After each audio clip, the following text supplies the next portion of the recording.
सभी को जिस घड़ी का इंतजार था वो घड़ी आ चुकी है और एसएससी सीजीएल 2018 की डीवी जो चल रही है उसके रिगार्डिंग एक आवश्यक सूचना है जो कि आप सभी को बहुत सारे जगहों पे यानी कि टेलीग्राम पे और व्हाट्सएप पे भी आप सभी को मिल गया होगा। लेकिन इसमें कुछ और भी ऐसे जानकारी है जो कि आपको और कहीं नहीं मिलेगा, वो भी मैं आपको बताने वाला हूँ। तो प्लीज़ वीडियो को अंत तक देखें और अगर अभी तक आपने हमारे चैनल को सब्सक्राइब नहीं किया है तो प्लीज़ सब्सक्राइब कर ले, क्योंकि यहाँ पर आपको एसएससी सीजीएल एमटीएस और सीएचएसएल से रिगार्डिंग आपको सभी अपडेट्स मिलती रहेंगी और वो भी जेन्युइन एंड 100% ट्रुथ। तो देखिए, यह आवश्यक सूचना तो आपने पढ़ी ही होगी, लेकिन अगर आपने नहीं पढ़ा है तो उन कैंडिडेट्स को मैं पहले बता देना चाहूँगा कि ये जो आपकी संयुक्त स्नातक स्तरीय परीक्षा यानी कि सीजीएल, ये टोटली जो है वो हिंदी में है, लेकिन मैं इसे आपको अपने सरल भाषा में समझाने का प्रयास करूंगा।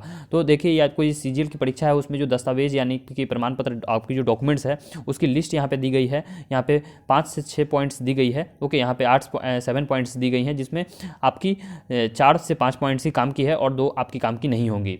सबसे पहला है कि आप सभी की जन्म तिथि के समर्थन में मैट्रिक का प्रमाण पत्र यानी कि आपकी बर्थ सर्टिफिकेट, कोई भी आपकी जो है वो जो जन्म प्रमाण पत्र बनती है वो सभी आप सभी को नहीं ले जाना है। बहुत सारे कैंडिडेट जो है हमारे और से जो वीडियोस मैंने अपलोड किए हैं उस पर कमेंट कर रहे थे कि क्या उन्हें अपने जो है वो जन्म प्रमाण पत्र भी ले जाना है एज अ बर्थ सर्टिफिकेट। तो फिर ये नहीं जी नहीं, उन्हें मैट्रिक का ही अपना जो है वो प्रमाण पत्र ले जाना है। और इसमें क्या मैट्रिक का क्या क्या ले जाना है, मार्कशीट मैंडेटरी है। ओके, मार्कशीट आप सभी को मैंडेटरी है, मार्कशीट ले ही जाना है। अगर फिर भी अगर आपके पास मार्कशीट के अलावा और भी कोई डॉक्यूमेंट्स हैं तो आप उसे भी रख ले, जैसे कि एडमिट कार्ड और आपकी पासिंग सर्टिफिकेट। वैसे सीबीएसई में पासिंग पहले दिया जाता था, लेकिन हाल में जो है वो आना बंद हो गया है। उसके बाद वहीं अगर बात करें कि जो शैक्षणिक योग्यता के संबंध में स्नातक परीक्षा का अंक पत्र एवं प्रमाण पत्र, बहुत ध्यान दें, यहाँ पे अंक पत्र और प्रमाण पत्र दोनों मांगा गया है। यानी कि आप सभी को मार्कशीट भी ले जानी है और उसके साथ साथ आप सभी को पासिंग भी ले जाना है। प्रमाण पत्र आपकी पासिंग हो गई और अंक पत्र आप सभी की मार्कशीट हो गई, तो दोनों देखा जाएगा। और एक बात मैं बता दूं कि जो सीजीएल का नोटिफिकेशन का डेट था, जो कि ऑफिशियल वेबसाइट और उसके ऑफिशियल पीडीएफ में नोटिफिकेशन वैकेंसी में मेंशन किया गया है, उससे पहले का होना चाहिए, अदरवाइज आपको रिजेक्ट कर दिया जाएगा। इस बात को ध्यान दें कि अगर आप उससे पहले का सर्टिफिकेट है तभी वो वैलिड होगा, अगर बाद का सर्टिफिकेट होगा तो फिर आपको रिजेक्ट कर दिया जाएगा और आपकी मेहनत पर पानी फिर जाएगा। उसके बाद वही बात करते हैं कि आप 12th का, ओके, कैंडिडेट्स ये भी पूछ रहे थे कि 12th का उन्हें ले जाना है या फिर नहीं। 100% आपको 12th का भी ले जाना है। हालांकि इसमें मेंशन नहीं किया गया है, लेकिन अगर कहीं भी अगर आपको किसी भी नज़रिए से सस्पेक्टेड कैंडिडेट्स में पाया जाता है तो फिर आपकी 12th एक वो भी डॉक्यूमेंट होता है आपको वेरीफाई करने के लिए कि ये जेन्युइन कैंडिडेट है फिर नहीं। तो फिर 12th का आप प्लीज़ 100% रख ले। और 12th में क्या रख ले आप लोग, मार्कशीट और अपना पासिंग, तो मिनिमम 2 थिंग्स रख ही ले। अगर आपके पास एडमिट कार्ड हो तो वो भी रख ले। ओके, यूजुअली आप सभी के पास मैं उम्मीद करता हूँ कि 10th 12th और ग्रेजुएशन, ओके, 10th 12th और ग्रेजुएशन तीनों का सर्टिफिकेट होगा। तीनों का आप लोग सभी चीज़ ले जाएँ। और इसमें क्या क्या इंक्लूड होगा, आप सभी का पहला हो गया एडमिट कार्ड, ओके, सेकंड हो गया आप सभी का मार्कशीट और थर्ड हो गया आप सभी का जो है वो पासिंग सर्टिफिकेट। तो ये 3 चीज़ आप लोग मैट्रिक का भी रख ले, ग्रेजुएशन का भी रख ले और इंटर का भी रख ले। हालांकि इंटर का अगर आपका मैट्रिक और ग्रेजुएशन में कोई आपत्ति नहीं होती है तभी 12th का मांगा जाएगा, सॉरी तब नहीं मांगा जाएगा। लेकिन अगर कहीं अगर आप पे कुछ भी संकोच होता है उन्हें, या फिर आप सस्पेक्टेड कैंडिडेट्स में पाए जाते हैं, तभी आपसे वे 12th का मांगेंगे।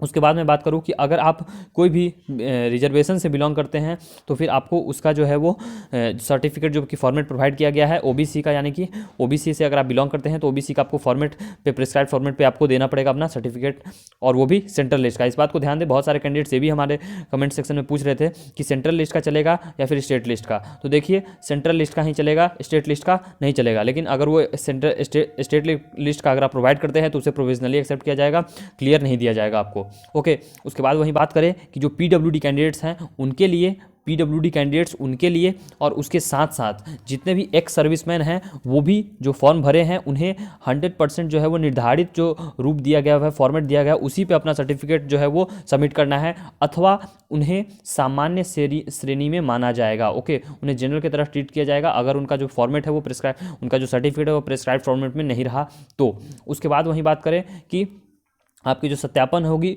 वो पूरा बहुत ही क्लियर रहेगा, उसमें कोई भी पार्शियलिटी नहीं होगी। और ये सभी अगर आपको कोई भी डॉक्यूमेंट अधूरा पाया जाता है जो कि आपके रिजर्वेशन से रिलेटेड है तो फिर आपको जनरल में और यूआर की तरह ट्रीट किया जाएगा और आपको फिर उस कैटेगरी का फ़ायदा नहीं मिलेगा। उसके बाद बात करते हैं यहाँ बहुत इंपॉर्टेंट कि यूजुअली जो सीजीएल के कैंडिडेट्स होते हैं वो कहीं ना कहीं जॉब करते रहते होते हैं, तो अगर उनके पास वो सरकारी किसी से अगर सरकारी सेवा में हैं तो उन्हें अनापत्ति प्रमाण पत्र देना आवश्यक है, यानी कि एनओसी उन्हें देना ही पड़ेगा, एनओसी देना पड़ेगा। और एनओसी का झंझट ये है कि अगर आप एनओसी नहीं देते हो तो बाद में हो सकता है कि आपका कैंडिडेट रद्द कर दिया जाए या फिर आपको सैलरी बनने में, पेमेंट बनने में दिक्कत हो।